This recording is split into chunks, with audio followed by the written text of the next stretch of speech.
Tehran, a gateway wandering beyond.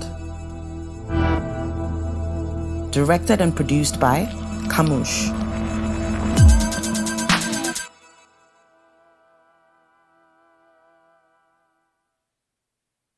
بشنو از نی بشنو، اینجا پرش داریم به بالا، از نی همون صدا هی تکرار میشه. بشنو از نی، چون رو از بالا با کشش میارم به صداهای پایین تر. چون حکایت هم پله پله میاد پایین. حکایت، یت هم دوتا صداست. یت میکند اشاره به نوت قبل. کند هم دوتا صدا میاد پایین.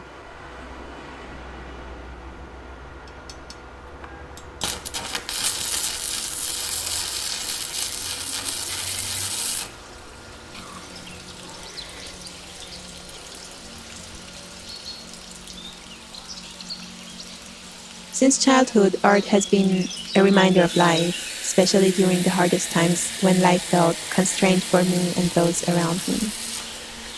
And it's also something that connects me to other places, other people, other beings, whether from my own time, the past, or the future. It also connects me to other ways of relating to my body and heart, to plants, animals, stones, soil, and water. It's a kind of merging with space or a dance between different rhythms and timelines of life, all while embracing both humor and impermanence.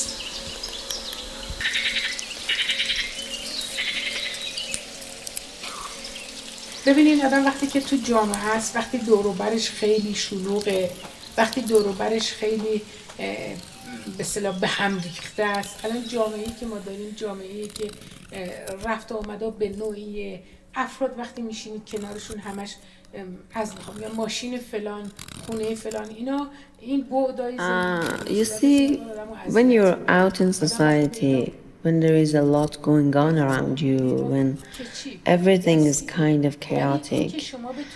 I mean, what we have now in our society, there is this hustle and bustle where people are constantly on the move. And when you feel like to sit next to someone, talk, or you want to socialize, it's all about this car, that house, this amount of money, that property. When you think about it, you realize, what's the point? It's all meaningless. Becoming a great calligrapher, or someone who does something truly useful for their community, or a good scientist, even if it's just being a good gardener, planting a couple of trees, or so someone can benefit. That aspect of being useful, whether for society, for humanity, or just for the sake of being human, I think that's a real need. The kind of need that fulfills a person's spiritual and emotional side. And you have to nourish that part of yourself.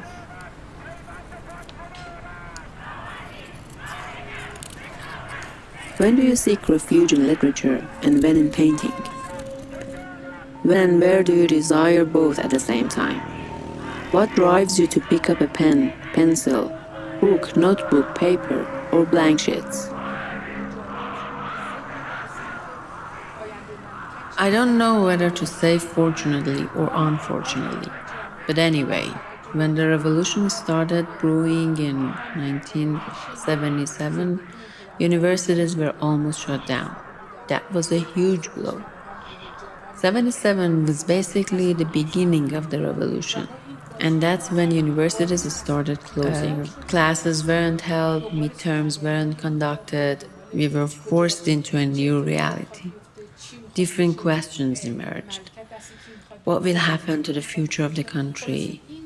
Where is everything heading? We felt its impact at home too. And my father, especially, was rather strict about hijab and religious matters. All of this pushed us away from our normal lives. There was no more painting classes anymore, no more English classes, nothing. Everything had changed.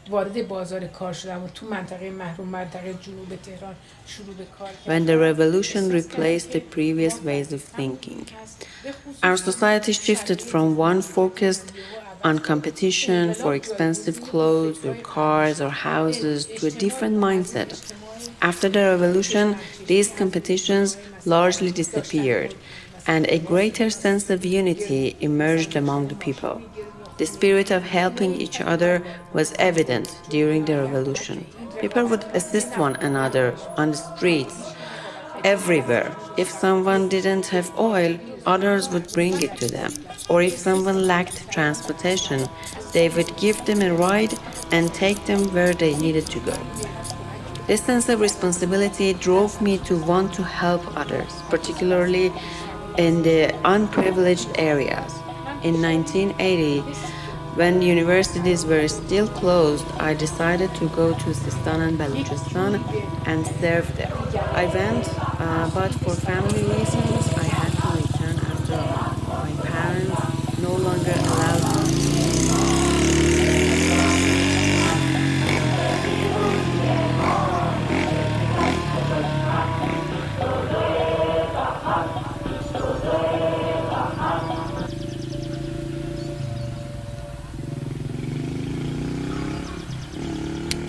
For me, being an artist means being close to life and people. One of the places where I found this was when I joined Khamoosh, next to others who all come from different places and also interests, but then gathering together as a collective, a community. I truly experienced how collaborative work expands my own thoughts.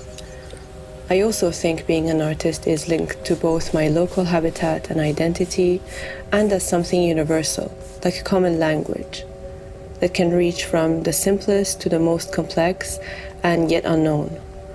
I'm searching for this essence, particularly in the sonic world. Now, I'm curious what made you interested in collective work and Khamoosh at the beginning, which I know was called the everyday, right? And speaking about the everyday, how did living on Qeshm Island change your everyday life? How did it impact the way you practice architecture or even the way you see linguistics? I look forward to reading your next letter, January 21st, 2025, in the airplane and above the clouds, flying towards Tehran. I hope to see you soon.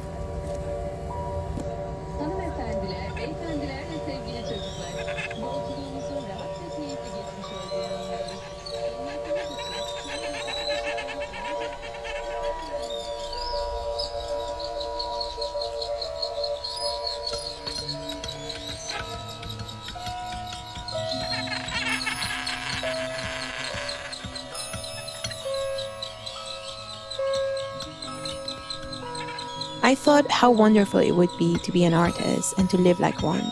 But living like an artist is very different from making a living as an artist. I'm at a point in life where not only must I earn my livelihood through art, but I also have to justify my immigration status with numbers and figures that claim to measure my artistic value. Numbers that have nothing to do with my actual life. At the same time, I want to support those I care about, to afford some of life's basic necessities with my art, and to find a way to reconcile these two worlds, or at least navigate spaces where this contradiction isn't too deep.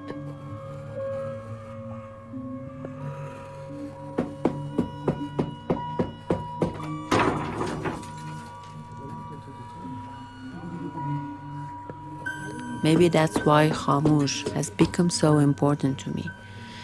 I feel that being in Khamoosh helps me better understand my thoughts and find ways to articulate them.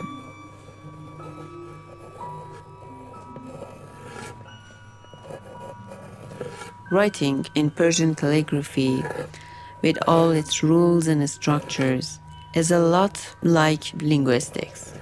But both language and writing, even in their simplest forms, go beyond mere structure and form. They have rhythm, melody, sometimes even breath. They convey meaning, however small or incomplete. Take Persian script, for example. Somewhere it stretches, somewhere it contracts, as if it's a kind of visual music. Over time, these two fields merged in my mind. The more seriously I took linguistics, the deeper this connection became. Calligraphy moved beyond the pen, ink, and elongated strokes and forms and movements. It became a system of symbols, carrying layers of history and culture. On the other hand, linguistics was no longer just a science about language. It became a way of thinking, a lens for seeing and understanding the world and people, like art.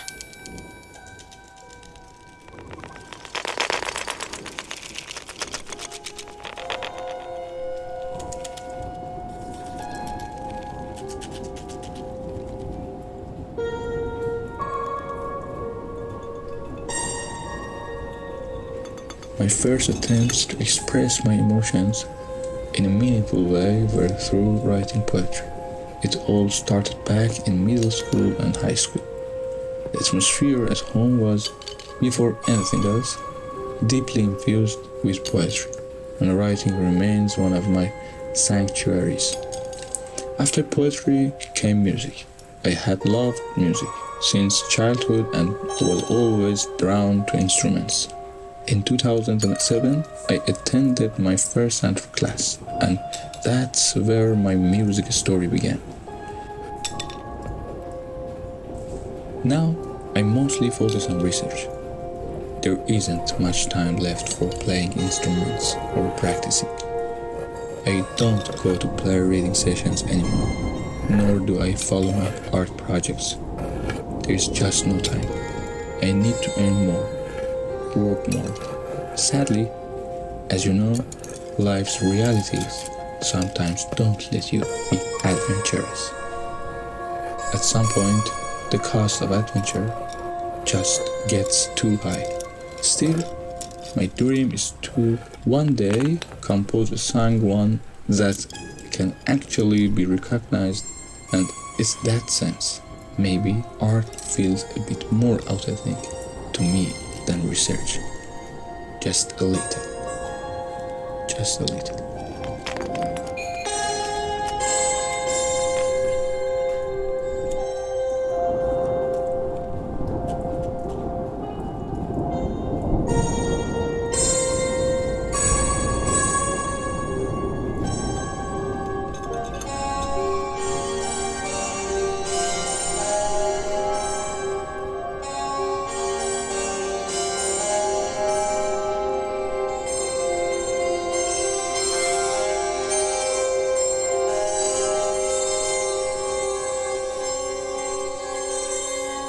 January 16th, 2025, Babulsar, Rami.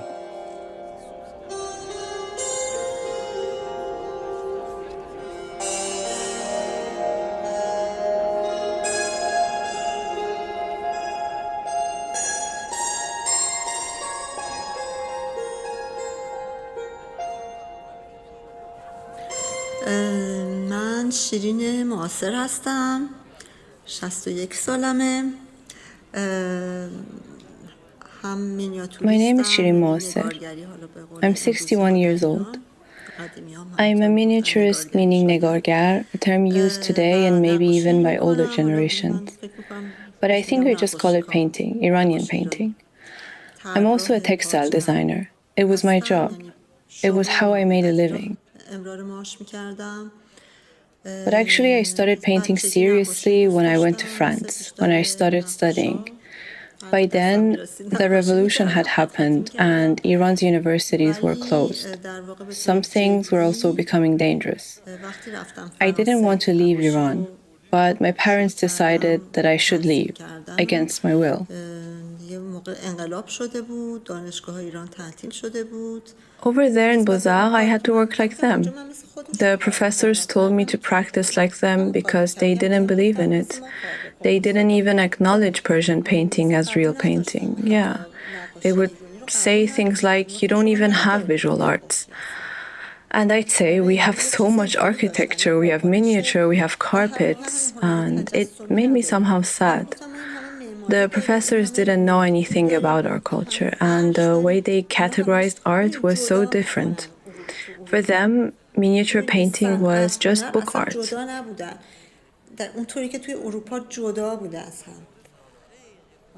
They classified and separated everything. But in our culture, the arts were always interconnected. A painting could be part of the wall inside a home. A carpet was our greatest art form. It was something we lived with and even slept on. So, you know, art and craft weren't separate from life.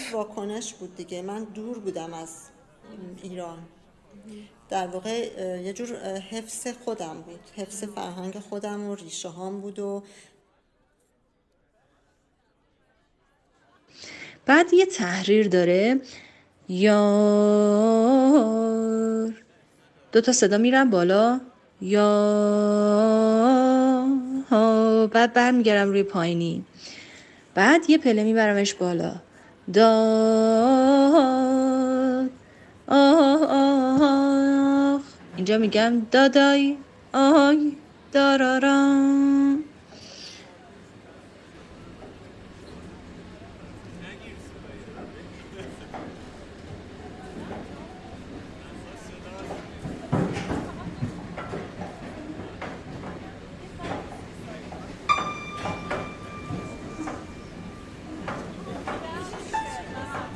من صدر عمویی هستم. تقریباً I'm Sadra Amoi. It's been almost 10 to 12 years since I seriously decided to practice art. I studied acting and directing for my bachelor's degree at Bohonar University of Tehran, and currently I'm a master's student in acting at University of Art in Tehran. In my opinion, an artist, regardless of anything, dedicates themselves to art. Particularly an Iranian artist who may never reach a point where art becomes their main job. I believe this is true in all fields, and maybe that's why I consider myself an artist. I'm someone who's been fighting for years, dedicating myself to art to ensure that I can continue on this path always.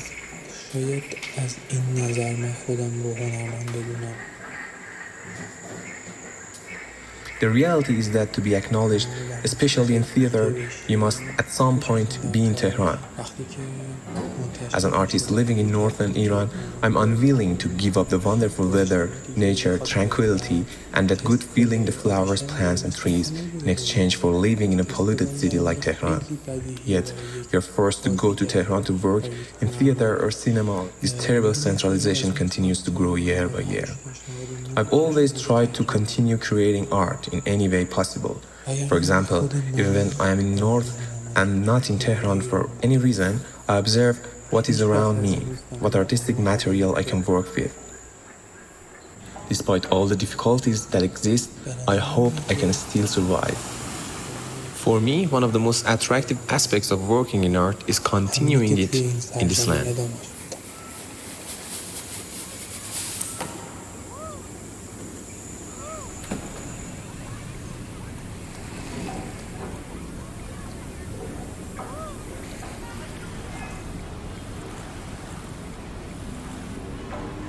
بعد من برگشتم ایران بعد از 23 سال.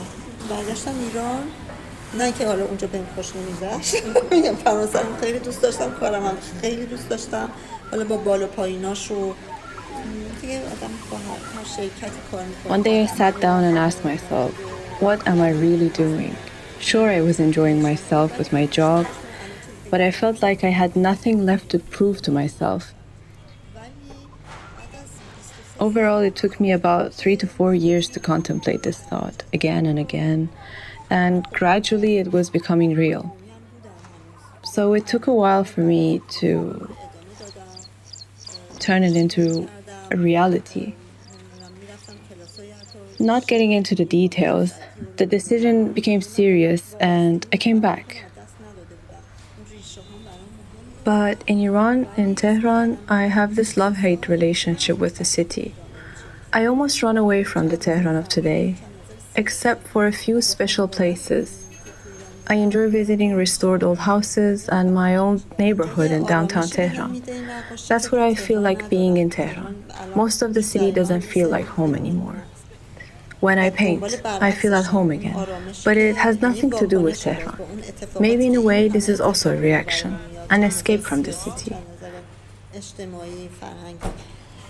خیلی زیاده تحولاتی که تو این چند ساله به خصوص با اینترنت و شبکه‌های اجتماعی و مغز هممون رو درگیر کرده. اون سرعتی که وجود داره این یه جور واکنشه در واقع. این آرامش بهم میده، تمرکز بهم میده، یه جور مدیتیشن در واقع، چون داری روی ریز ریز کار میکنی. یه جوری هم هستش که من دیگه مثل قدیمم نمیتونم کار بکنم. قدیم چشمم خیلی بهتر میده.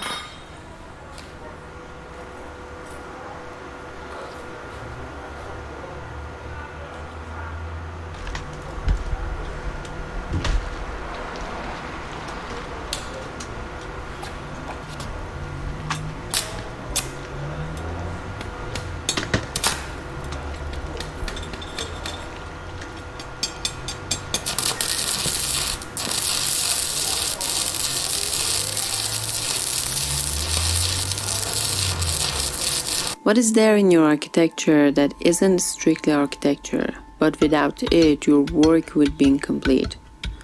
When you walk through Guran, do you feel that restoration is something beyond just reviving a structure? Why are you drawn to working with sound?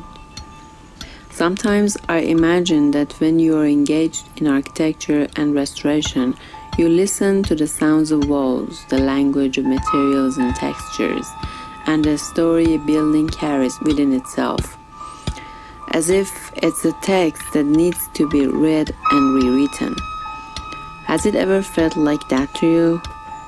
Is there something in your work that makes you feel like more than just an architect, perhaps a storyteller, or even a researcher of history and folk culture? من فاروزم. مادرم رو اسمم گذاشته بودم میثم. My name is Faruz. My mother and family named me Meysam for as long as I can remember, and since I recognize myself, I have been in love with nature. I was in love with the forest, especially the forest. I really love the forest. Connecting with other creatures has always been easier for me than connecting with other people, because human relationships are more complex. Until I lived in the city, I experienced anger, migraines, and the dog's life where I was either busy with work I didn't like or with someone I didn't like, or I was agreeing with what I didn't like.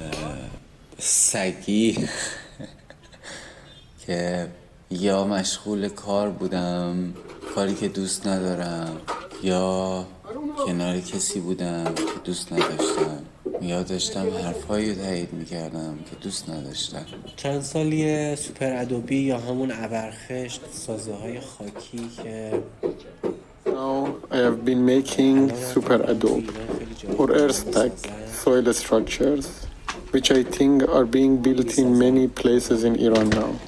This is essentially my profession. This is my skill, my primary skill, that if someone asks me what my skill is, I say this. Apart from that, I try to make things by recycling pieces of pottery, glass, stone, wood, plastic, paper, and metal. Everything I make is for myself, meaning that I make it. Enjoy it for a while and wait for the first person to say, "Oh wow, how beautiful this is." And then I say, "It's for them."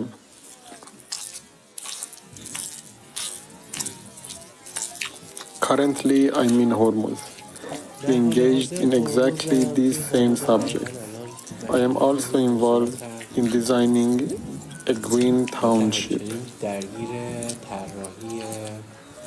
یک شهرک سبز هستم. In my opinion, art is a kind of a struggle. Art is a struggle against nothingness.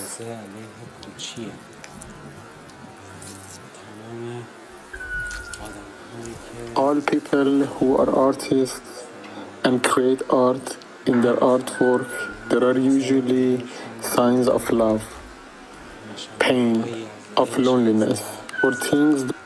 And when we look at that artwork, life becomes more bearable for us because we understand that someone else in another place in the world, in another period of history, has seen things like you have, or thought like you, or been lonely like you, or been like you, just like you.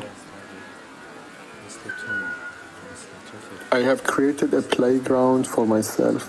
Sometimes I do some things, and because it's my playground, I don't really take photos, nor am I, as they say, following those trends to create recognition. Because everything is passing, and so am I. And because I am in passing, I cannot carry anything with me, not even my memories, not even my artworks. I can, at the very, very, very end, carry only the burden of my own loneliness.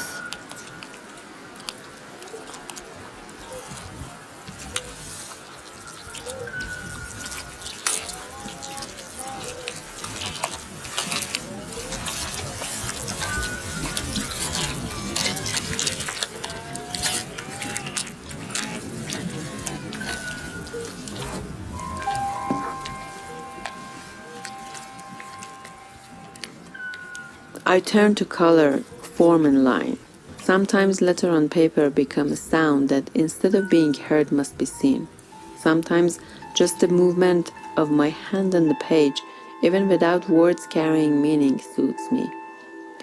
But I turn to literature when I want to live in another world or perhaps find myself in another text. Yet most of the time, these are not separate. Words on paper matter not only in meaning, but also in their shape and rhythm. There are moments when a poem is not complete just by reading. It must be written, take form, have its weight felt on page. Some parts must be colored, some in black. Some meaning must intertwine together, or even a corner must be left unnoticed, as if language and image have sprung from the same root.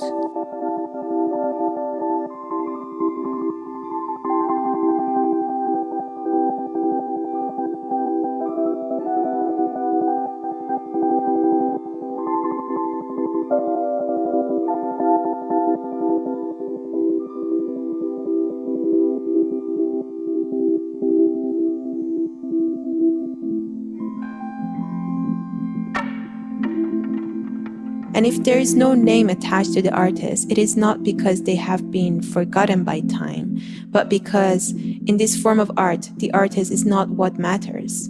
This continuous flow is itself a living being, multiplying and transforming, while the artist is simply one element within its environment.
Tehran, A Gateway Wandering Beyond, featuring Fatemeh, Sadra Amouyi, Farous, Shireen Moasser, Khamoosh.